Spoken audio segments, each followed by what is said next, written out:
बाळ manage करून पळून जावं लागतं गुपचूप भेटायला, इतकं वाईट वाटतं.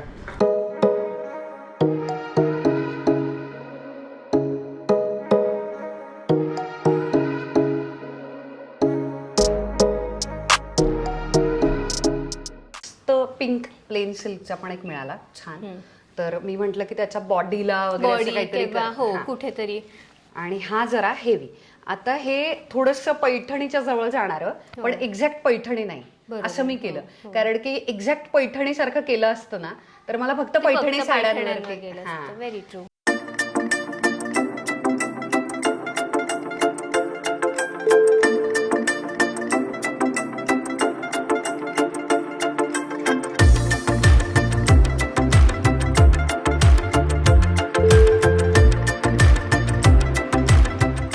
नमस्कार मंडळी, welcome back to my channel. मी उर्मिला.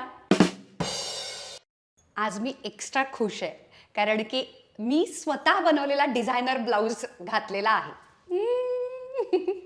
येस, आणि मी दिवाळीसाठी तयार झालेले आहे कारण की मी हा खास दिवाळीसाठी ब्लाऊज बनवलेला आहे. खरं तर आपण स्वतःची डिझायनर साडी कशी बनवू शकतो याचा मी व्हिडिओ केलेला आहे, त्याची लिंक मी देतेच. त्याचबरोबरीला तुम्ही स्वतःचा ब्लाऊज कसा बनवू शकता डिझायनर याचा पण मी व्हिडिओ बनवलेला आहे. पण त्याचबरोबरीला मला तुम्हाला प्रात्यक्षिक दाखवायचं होतं.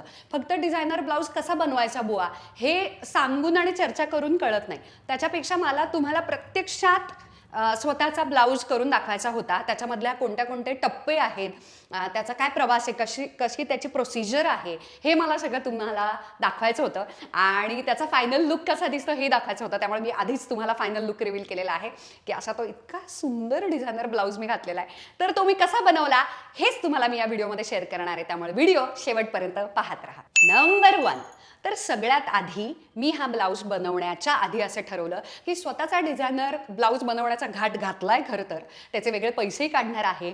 तर आपण काय करूयात, सगळ्यात महत्त्वाचं मी काम केलं की मी तो ब्लाऊज कुठे घालणार आहे, म्हणजे what is the occasion. Daily यूजसाठी मला ब्लाऊज बनवायचा आहे की मला सणावारासाठी ब्लाऊज बनवायचा आहे, सेक्सी पार्टीज आणि असं काहीतरी मॉडर्न. हा खरं तर मी प्रश्न स्वतःला विचारला आणि याचं मला उत्तर मिळालं. आणि ते म्हणजे मला झालं की एवढा खर्च करतोय खरं आपण, आपल्याकडे साड्याही बऱ्याचशा आहेत, तर दिवाळीसाठी आपण फार काही ग्रेट साड्यांचं शॉपिंग करणार नाही आहोत. मग असलेल्या साड्यांवरती दिवाळीसाठी स्पेशल ब्लाऊज बनवला तर.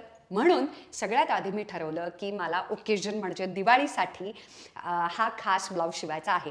आता दुसरी गोष्ट म्हणजे नंबर 2, एकदा ओकेजन कळाल्यानंतर म्हणजे हा ब्लाऊज बुवा आपण ऑफिसला जाण्यासाठी घालतोय वगैरे वगैरे, तर जसं मी ठरवलं की दिवाळीसाठी आपण घालणार आहोत, म्हणून मी ठरवलं की पारंपरिक ब्लाऊज शिवायचा आहे. ओकेजन आहे दिवाळी. आता दिवाळी पारंपरिक म्हटल्यानंतर सगळ्यात पहिलं कापड माझ्या मध्ये आलं ते म्हणजे ऑफकोर्स आपल्या सगळ्यांच्या आवडीचं पैठणीची साडी किंवा पैठणीचे ते मोर किंवा पैठणीचे ते सोनेरी जर. त्यामुळे दिवाळीसाठी माझ्या असं लक्षात आलं की पारंपरिक ज्या साड्या आहेत याच्यावरती जाणाऱ्या किमान कपाटातल्या 3 साड्यांवरती जाईल असं आपण ब्लाऊज बनवावं बुवा. म्हणून पहिलं कापड जे माझ्या डोक्यात आलं ते म्हणजे ब्रोकेड किंवा जरीचं, शक्यतो सोनेरी.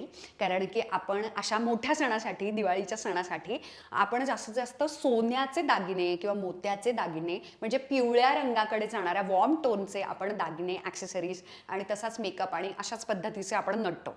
मग आपल्याला ब्लाऊज आणि ब्लाऊजचं कापड सुद्धा सोनेरी गटामध्ये जाणारं हवं आहे, ना की ऑक्सिडाईज किंवा सिल्वरकडे जाणारं. आणि म्हणून माझा कापडाचा शोध सुरू झाला. नंबर 3, आता जो तिसरा महत्त्वाचा मुद्दा येतो तो बहुतांश लोक विसरताना मी पाहते, तो म्हणजे साडीमधला सगळ्यात महत्त्वाचा भाग ब्लाऊज असल्यामुळे आपण ती साडी किंवा त्या ओकेजनसाठी आपण नक्की काय ॲक्टिव्हिटी करणार आहोत आणि कशा पद्धतीचं तेव्हा लाइटिंग असणार आहे. लक्षात ठेवा, लाइटिंग प्रचंड महत्त्वाचं असतं आणि lighting actually decides how you are going to look or project.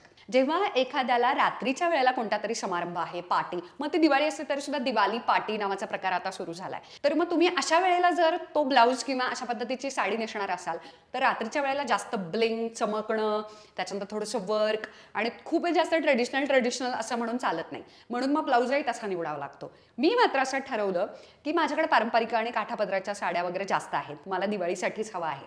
मग माझ्याकडे ब्लाऊज मात्र शक्यतो डे टाईमला पण जाईल, म्हणजे सकाळी सकाळी पण मला तो छान घालता येईल ब्लाऊज एखाद्या साडीवरती पारंपरिक. पण तरी सुद्धा थोड्याशा अपारंपरिक म्हणजे सिम्पल कॉटन लिनन असं जस्ट एक थोडंसंच वर्क वगैरे अशा पद्धतीच्या साड्यांवरती जशी मी आत्ता नेसलेली आहे की फार काही जाड त्याला काठ नाही आहे, अजिबातच काही नाही आहे त्याला, ज्याला आपण असं म्हणतो कॉटन डोरिया किंवा सुपरनेटच्या वगैरे ज्या साड्या असतात त्या रात्रीच्या वेळेलाही खूप छान दिसतात. मग त्याचा ब्लाऊज हेवी करता येतो कारण की त्या जरीला चमक येते आणि मग त्या रात्रीच्या वेळेलाही मस्त दिसतो. आणि म्हणून माझं हे निश्चित झालं की मला हेवी जरी ब्रोकेडचा ब्लाऊज आणि त्याचा कापड विकत घ्यायचा आणि तसाच ब्लाऊज बनवायचा आहे. आणि म्हणून मी पोचले लक्ष्मी रोडच्या आराधना मॅचिंग सेंटरमध्ये, जे आहे लक्ष्मी रोडला तुम्ही शगुनच्या चौकाकडे जाताना म्हणजे टिळक रोडच्या दिशेनं जाताना डावीकडे वामा नावाचं खूप मोठं दुकान आहे, उजवीकडे जयहिंद नावाचं खूप मोठं दुकान आहे. त्या वामाच्या लेनमध्येच त्याच लेनमध्ये आराधना मॅचिंग सेंटर नावाचं असं हे रेडीमेड ब्लाऊजचं दुकान आहे. त्या रेडीमेड ब्लाऊजच्या तिथेच शेजारी कोपऱ्यामध्ये ते फॅब्रिक सुद्धा विकतात, म्हणजे कापडं विकतात. तुम्ही तुमच्या पद्धतीनं ब्लाऊज शिवून घेऊ शकता, फक्त रेडीमेडच घ्यायची गरज नाही. त्याचं अस्तरही तिथेच मिळतं, त्याचं लाइनिंग सगळं तिथे मस्त मिळतं. आणि म्हणून मी जाऊन पोचले आराधना मॅचिंग्समध्ये. नंबर 4, बऱ्याचदा लोकांना असं वाटतं की ब्लाऊज म्हणजे काय तर स्लीव्ज आले आणि गळा वगैरे छान शिवायचा आणि मॅचिंग मॅचिंग असलं पाहिजे म्हणजे संपलं. पण असं नसतं. जेव्हा तुम्ही डिझायनर ब्लाऊज करता तेव्हा तुम्ही त्याच्यामध्ये भरपूर खेळू शकता, कारण तुम्हाला मैदान आहे मस्त क्रिएटिव्हिटीचं आणि तुम्ही वाटेल त्या गोष्टी करू शकता. म्हणून मी असं ठरवलं की या ब्लाऊजची जी बॉडी आहे, बॉडी म्हणजे मस्त असा चेस्टचा भाग, ओके, आणि खरं तर बॅक सुद्धा बॉडीच असते असं म्हटलं जातं. आणि दुसरी गोष्ट म्हणजे त्याचे आले स्लीव्स. मला स्लीव्स खूप हेवी पाहिजे होते, कारण की कोणत्याही साडीच्या मधून जर आपला काय दिसत असेल तर स्लीव्स दिसतात, ओके. पिनअप केला असेल तर दोन्ही स्लीव्स दिसतात, पिनअप जर केलं नसेल आणि मोकळा पदर सोडला असेल तरी सुद्धा उजव्या बाजूचे स्लीव्स दिसतात आणि स्लीव्समध्ये गंमत असते. अशा पद्धतीनं मला पारंपरिक याच्यावरती जाण्यासाठी मी नेकलाईन सुद्धा अप केलेली आहे. म्हणून मी बॉडीचं कापड प्युअर सिल्कचं घेतलं, 1/2 मीटर, ओके, अर्धा मीटर कापड. त्याच्यामुळे मला ते लिटरली 150 रुपयाला पडलं. प्युअर सिल्कचं हे पिंक कलरचं. हे जे प्युअर जरीचं ब्युटिफुल असं प्युअर जरी नसते बाय द वे, हां, पण त्याचा लुक प्युअर जरीसारखा येतो. ही अजिबात प्युअर जरी नसते. पण तुम्हाला त्याच्यामध्ये जरा बजेट फ्रेंडली करायचं असेल तर ब्रोकेडचं असं जरी काम केल्यासारखं वाटणारं आणि पैठणीच्या जवळचा लुक देणारं किंवा अगदी एक्झॅक्ट पैठणीच्या मोरांचं सुद्धा तिथे कापड मिळत होतं आराधनामध्ये आणि ते होतं 900 रुपये मीटर. अशा एका मीटरमध्ये माझा ब्लाऊज बनणार होता. पॅडेड ब्लाऊज आहे, त्याच्यामुळे मला त्याच्यामध्ये ब्रा घाला, हे ते इथून ते स्ट्राईप येत आहेत वगैरे असलं मला काही चिंता करण्याची गरज नव्हती. मग आता प्रश्न पुढचा येतो, ही सगळी छान खरेदी केल्यानंतर आता हा ब्लाऊज नक्की कोणत्या डिझाईनमध्ये शिवायचा आणि कोणाकडे शिवायचा. नंबर 5, आता सगळं माझं कापड घेऊन झाल्यानंतर मी असं ठरवलं की कोणत्याही अतिशय साध्या टेलरकडे जर मी गेले तर माझी जी विजन आहे, म्हणजे मला पारंपरिक आणि वेगवेगळ्या साड्यांवरती मॅचिंग होईल असा एक्स्ट्रा स्वतःचा डिझायनर ब्लाऊज शिवायचा आहे आणि तो जरा वेगळ्या पद्धतीनं शिवायचा आहे. लक्षात ठेवा, फक्त टेलरचं हे काम नाही, पण ज्याच्याकडे किंवा जिच्याकडे जास्त कौशल्य आहे, स्किलफुल आहे, सध्याचे ट्रेंड्स माहिती आहेत, सोशल मीडियावरती जे हजर असतील किंवा बाहेरच्या जगामध्ये काय काय चाललंय, कोणती कापडं आली आहेत बाजारामध्ये, किती वेगवेगळ्या पद्धतीनं वेगवेगळे लुक्स तयार करता येतात फक्त ब्लाऊजमधून, अशा पद्धतीच्या टेलरकडे किंवा डिझायनरकडे तुम्ही जा असं मी तुम्हाला एनकरेज करते. आणि मी अशीच एक ऐश्वर्या नावाची, जिचा मिरे नावाचा अतिशय सुंदर ब्रँड आहे, तिचं इंस्टाग्राम, फेसबुक सगळ्या पेज आणि सगळ्याच्या लिंक्स मी देतेच. मी काही तिच्याबरोबर कोलॅबरेशन केलेलं नाही आहे, जस्ट मला तिचं काम खूप छान आवडतं. माझ्या ओळखीच्या बऱ्याचशा अशा मस्त खूप हुशार आणि खूप टॅलेंटेड डिझायनर मैत्रिणी आहेत आणि त्यांच्याबरोबर माझे खूप छान गट्टी जमते आणि त्यांना मी असे मस्त वेगवेगळे किडे साडीच बनवायचे, स्वतःचा ड्रेसेस बनवायचा आहे. स्वतःचा ड्रेसवरून आठवलं, आपण दिवाळीसाठी जुन्या साडीचा अप्रतिम ड्रेस बनवणार आहोत आणि त्याचा व्हिडिओ लवकरच मी घेऊन येत आहे आणि तोही बघायला विसरू नका. आणि बाय द वे, तुम्ही माझ्या चॅनलवरती नवीन असाल तर माझं नाव आहे उर्मिला आणि दर आठवड्याच्या मंगळवारी आणि शुक्रवारी मी व्हिडिओज घेऊन येत असते. त्याच्यामुळे तुम्हाला हा व्हिडिओ आवडला तरच या चॅनलला नक्की सबस्क्राईब करा आणि शेअर करायला विसरू नका हा व्हिडिओ. आता सगळं ठरल्यानंतर मी ऐश्वर्याकडे गेले. तिच्या आणि माझ्यामध्ये मस्त डिस्कशन चालू होतं. आम्ही डिझाईन्स वगैरे काढले की याचा पारंपरिक लुक आहे तर रॉयल क्लासी लुककडे आपण जाऊयात, मोर दॅन सेक्सी आणि मॉडेल, याच्यापेक्षा असं बंद बंद छान छान आणि क्लासी अगं बाई अशा पद्धतीचा मला तो लुक हवा होता, बट येट व्हेरी रॉयल. तिनं सुचवलं की त्याला नॉट्स खूप छान दिसतील अंगरख्यासारखे. It's amazing. डिझायनिंगमध्ये कॉन्व्हर्सेशन झालं. मला ही सगळी प्रोसेसच खूप आवडते बाय द वे, स्वतःचं काहीतरी बनवणं.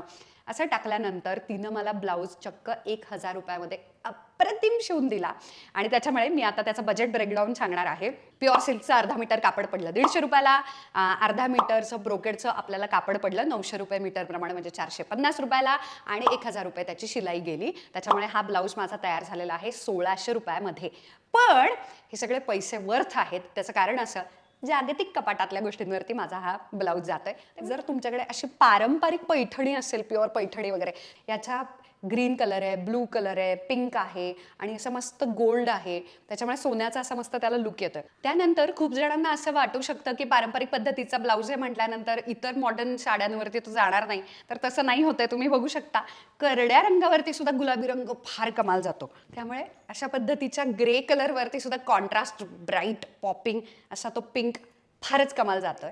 तर ही simple beautiful off white Jamdani sari आहे. ऑफकोर्स ऑफ व्हाईट, व्हाईट, ब्लॅकवरती सुद्धा पिंक कॉन्ट्रास्टिंग आणि हेवी ब्लाऊज पण प्लेन साडी. त्यानंतर येस, अशा पद्धतीचे तुमच्याकडे जर फ्लावर्स किंवा असं नाजूक नाजूक ऑर्गॅन्झा जर साडी असेल आणि त्याच्यावरती पिंक फुलं आहेत, ग्रीन त्याचे पान आहेत, त्याच्यामुळे ऑफकोर्स हे या ब्लाऊज बरोबर जाणार आहेच. कॉन्ट्रास्टमध्ये खेळायचं असेल तर ही माझ्या आवडीची, माझ्या हळदीची स्वतःची मी बनवून घेतलेली अशी ही प्युअर शिफॉनची हँडमेड लखनवी काम, चिकनकारी म्हणतो आपण ज्याला, तशा पद्धतीचं लखनवी काम केलेली साडी आणि येल्लो आणि पिंक हे जे कॉन्ट्रास्ट दिसतं, सो प्रिटी. म्हणजे खरं तर याचा आणि जरीचा किंवा असा काहीच संबंध नाही आहे.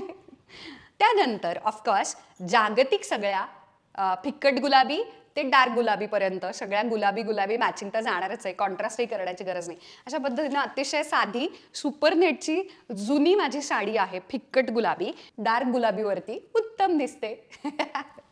अशा पद्धतीनं आत्ताच तुम्ही इथल्या इथे पाहिलं की केवढ्या वेगवेगळ्या गोष्टींवरती हा ब्लाऊज जाऊ शकतो. त्याच्यामुळे हा जो घाट आहे ब्लाऊज बनवण्याचा तो संपूर्ण वर्थ आहे. अशा पद्धतीनं ब्युटिफुल सेक्सी ब्लाउजेस, वेगवेगळ्या फॅब्रिकचे ब्लाउजेस, असे काहीतरी क्लासिक रॉयल पारंपरिक ब्लाउजेस, असे वेगवेगळे ब्लाउजेस तुम्ही नक्की बनवा आणि त्यानं तुम्ही तुमच्या जुन्याच कपाटातल्या साड्यांना नवीन नवीन लुक तुम्ही तयार करा. त्यामुळे तुम्हाला नव्यानं शॉपिंग करण्याची खरं तर अजिबात गरज नाही आणि तुमचे या वर्षीच्या दिवाळीसाठीच नव्हे तर येणाऱ्या कित्येक वेगवेगळ्या इव्हेंटसाठी सुद्धा वेगवेगळे लुक्स तयार होतील आणि पैसे पण वाचतील. अशा पद्धतीनं शेवटपर्यंत व्हिडिओ पाहिलात आणि दरवेळी प्रामाणिकपणे व्हिडिओ पाहत असता शेवटपर्यंत, त्यासाठी मी तुमच्या सगळ्यांचे खूप कृतज्ञ आहे. खूप खूप थँक्यू इतकं प्रेम दिल्याबद्दल. दिवाळीच्या दरम्यान हा व्हिडिओ येईल अशी मला अपेक्षा आहे, त्याच्यामुळे मी तुम्हाला सुरुवातीपासूनच भरपूर दिवाळीच्या शुभेच्छा देते. I love you.